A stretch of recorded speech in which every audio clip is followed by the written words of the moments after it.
Addition के लिए हम एग्जाम्पल ले लेते हैं।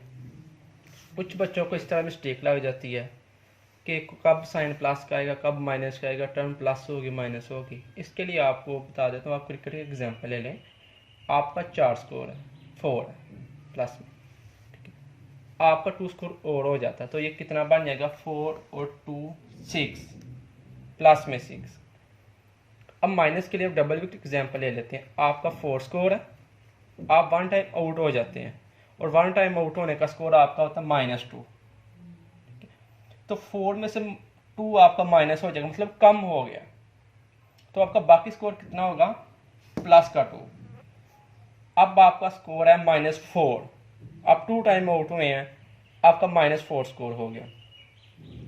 आप 2 स्कोर लेते हैं, डबल ले लेते हैं, ठीक है। तो आपका -4 में +2 ऐड हो गया, तो आपके पास बाकी कितना स्कोर रहेगा, -2, ठीक है।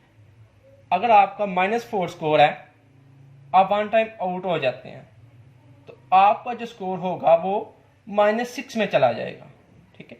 ये एग्जाम्पल आपको बताई है, ठीक है। अगर फिर भी समझ ना आए तो आप मुझे कमेंट कीजिएगा, आपको मज़ीद अच्छे तरीके से समझाने की कोशिश की जाएगी। अल्लाह हाफिज़।